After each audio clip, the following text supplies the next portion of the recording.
Chad, hey buddy. Sorry I'm late, man. Well, I tried to get here. I told you I'd be a few minutes late. I'm Sorry getting used to it. Hey, we got to practice. We have a concert coming up in November. We got a lot to do. I'm ready, man. Let's do this. Well, I'm ready. We have a problem. Oh, what's the problem? The guys are telling the stories again. Those old bus stories that we've heard 1,000 times. Come on. Every time we try to practice, they're telling the stories. Oh my. Well, let's see what they have to say this time. Listen to them again? Yeah, let's hear the same stories again. This is going to be great. Yeah. This is going to be good. You still have, thousands of shares. Is that right? It's worth 0.0. Yeah, it doesn't amount to 2 or something.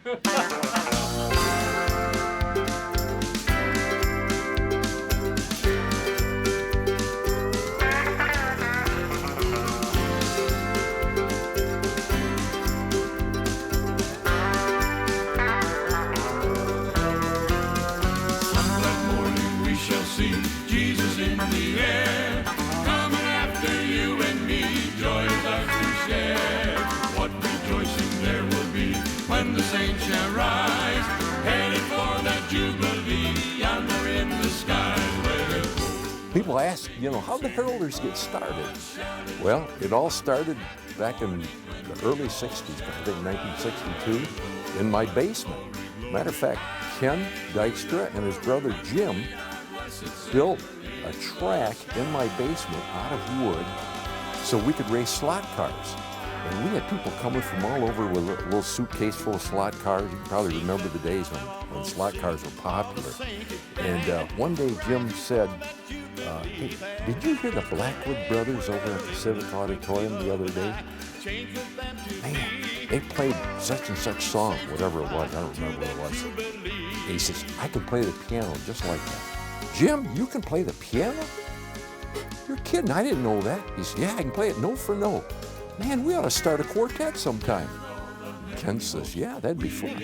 So, hey, this is how the Heralders started. Holy Ghost, how the heavens will ring. Well, now millions there will join the song. With them we shall be, praising Christ through ages long, heaven's jubilee.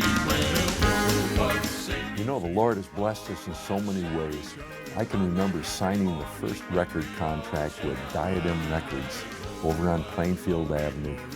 And the Lord has blessed us with many records over the year, and because I know we've got so many cards and letters from fans telling us of how this song has blessed their heart, and this meant a lot to us. As I sit here by this console, I was asked to tell a couple of bus stories, and one of them comes to mind right away. And you have to understand that our bus was an old converted 1947 Greyhound with over 1 million miles on it when we bought it. So about a year later, we were heading down to Chicago for a thing, and we broke down in South Haven. So Ted and I got out of the bus and said, we need to hitchhike and get to a car dealership, and that's what we did. As we walked into the dealership, we didn't know it, but the owner of the dealership came up to us and said, hey, what are you guys interested in buying a car? And we said, no, we're really interested in renting one so we can get to Chicago. And we told him that we were with a singing group and explained it a little bit. And he said, well, I'll fly you out there. He says, no problem. He said, I have my own plane. He said, I'll fly you out to Chicago. We said, well, I don't think we can do that. We have our wives with us. We have some of our kids with us. And he said, well, I know how to correct that problem. He says, I have a motorhome in the back of the lot, a personal motorhome. He says, you can have that and take that to Chicago. And he says, in the meantime, I'll pick up your bus, because it was a car dealership. And he says, I'll haul it into the garage and we'll see what we can do. He says, just had the motorhome back to me by Monday. And that's exactly what we did. We drove it back down to South Haven after going to Chicago. And he had our bus totally fixed, totally set. We could get on the road with it. And his name was Russ Hyman, and I remember that because that man has been to so many concerts the last 40 years, and all because of a broken down bus. In stormy weather, there's a rainbow of love. Early in our career, if you will, we sang at the Lowell Showboat, and many of you are familiar with that, I expect. And one of the local churches sponsored us there. It was a Sunday evening, and we had a nice concert on the Lowell Showboat. And they never asked it back, and I often wondered if it had something to do with the fact that the following week there was a small tornado came through and the boat sank at the dock. That was the week after we had been there, and so we never did return. There's a rainbow of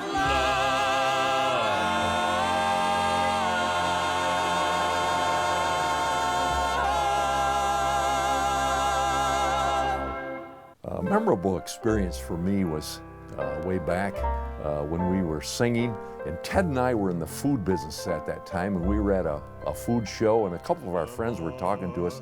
They said, you know, guys, these churches you've been singing at, they've been overflowing, and you've really had some big crowds, and we think you could fill the Civic Auditorium. So, Civic Auditorium? And that's hard to believe. Well, the Lord has blessed us over the years, and Gus Vogel and Al Musey rented the Civic Auditorium in downtown Grand Rapids, and the tickets were $1 a piece. And it was filled up around 5,200 people. But we did that for a couple years in a row, and it was an exciting time for us. We had a few embarrassing moments, haven't we? It's kind of like I recall, you know, being the MC once in a while, or whenever Ted would run out of something to say, he'd say something, Sturk. And so then I'd jump in and say a little something. So once in a while I'd do the introduction, and I can recall it was in Chicago. We used to play there quite often, Yes, and yes, we did. in various places. And I had a nice little build-up about Ted, and I pointed at him, "Won't you welcome?" And I went totally blank, and I couldn't think of his name for love and the money, and I can just hear Ted say, "Ted, Bill, Ted." Welcome the guy, I said. Sometimes your mind just goes blank, right? Yeah, it happens. It happens. And I find that now that we're a little more mature, those moments come more often than they used to. You know, when we're real young, we think it's ages away. When we get middle age, we think, yeah, probably sometime when we're old, and I'm quite sure when we're old, we think it's going to be, you know, down in the future somewhere. I guess that's only human, but you know, the good Lord says that the time, the hour, the day, you know not only of his returning, but of our not being here and going to him. You know, the old must die, and the young can die, and do. And that's why, you know, he says, be ready at all times. And that's what we'd like to say to you tonight, too, you know, be ready. Maybe one of us, or two of us, maybe all of us will meet him tonight. Tomorrow, next week, next year, we don't know. One thing we do know, it's going to be a wonderful day if we've accepted Jesus Christ as our personal Savior. And the time is now, it states in the Bible. This song says one of these days we're going to see him face to face. Oh, yes. Just as he is.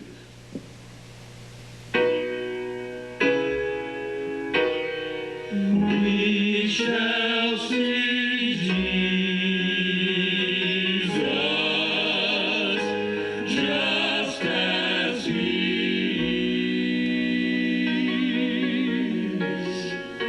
Once on a hillside, people were gathered, hoping to see him, as thousands were fed.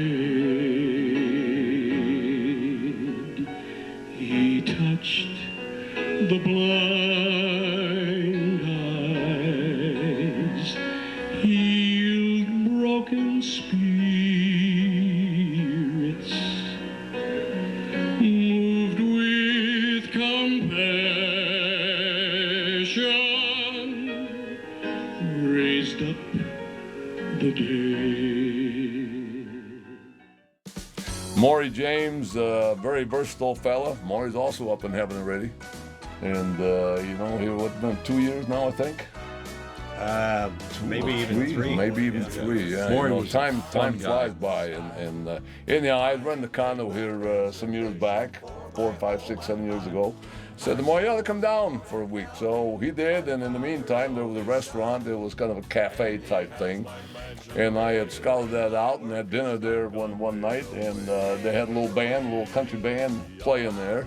You were down in And, Gulf Shores, Alabama? This was in Pensacola. In fact, you showed up that particular week. I chased around trying to find a wheel for you. Remember that on your motorhome? Oh, yeah, I blew a tire. That was the week. You Right. blew a tire. So anyway, when Maury got there 3, 4, 5 days later, he'd been on a cruise, and I said, "We'll have dinner there." And so there was about 6, 7 of us that went for dinner, and the boys were playing. It was about 7 o'clock at night. This little country band, and the keyboard sitting in the corner of the bandstand there was vacant. And Maury, being a man of many talents, he walks in front. I'm behind him, and he does one of these things to the guy. And the guy at the front, who was the lead man, they were singing. He shakes his head, and Maury, he jumps right on the bench, and he's listening and opens it, and he's trying to find the key that's on that thing. In the meantime, our party there, we got sat down and said, "Where's Maury?" I said, "Look over there." And he's just going at it. He's playing with the band. He spent the next 45 minutes playing with that band. It was amazing. They all wore black hats, and they put a black hat on him, and he played for him that night. That's Maury. That was Maury. I'll tell you what, he didn't have time to order anything. I ordered something for him, I think, that night. And in fact, I know I did. And Peg, she would just shake her head, you know. Peg, his wife. And I think she might be here tonight, as a matter of fact. I think she is. That was Maury, though. He was a talented piano player, and he could play almost anything. He set his mind to play. If he heard the tune, he could just sit down and start playing it. And it was, He could play the hymn awesome. stuff real nice, and then but after about 2 or 3 songs like that, then he had to take it, and he had to do the boogie woogie type stuff, and then just take off at Oh, I it. So miss Maury. He was the comedian of the group. I mean, he just had us rolling all the time. he sure did. Yeah, a lot of good time. Special person, for sure.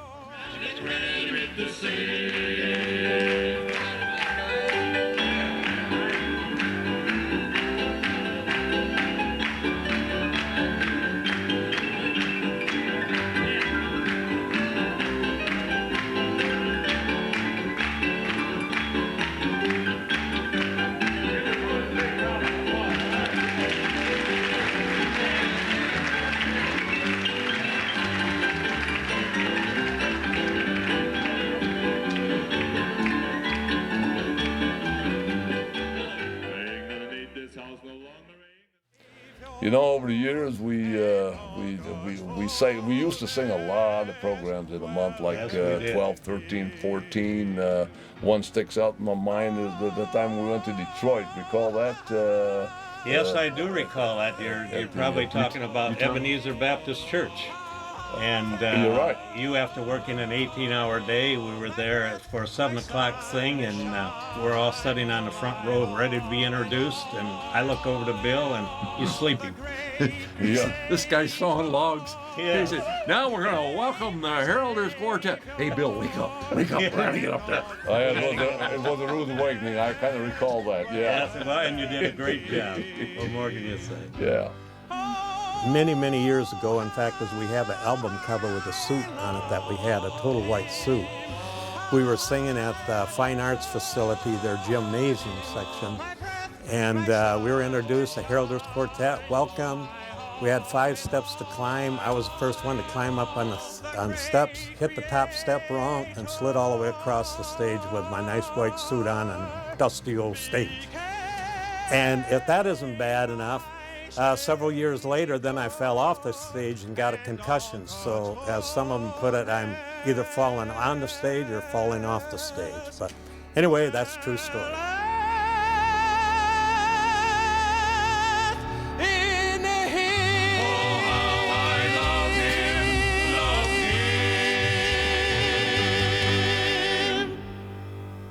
Hank talked about how we got started, and we really didn't know just what the Lord had in mind for us. We thought we'd sing a few songs that some of the hymn sings, which were popular in the early 60s and whatnot. But you know, the Lord has really blessed us over the years, and we ended up singing whole concerts and programs, and met a lot of wonderful people, had a lot of wonderful experiences, traveled 15, 18, 20 states over the years, and the Lord just blessed us immensely and kept us together all these many years, 50-some plus years, and we're just really thankful about that. Because I'm happy, I sing because I'm free. His eye on the sparrow, and I know he watches me.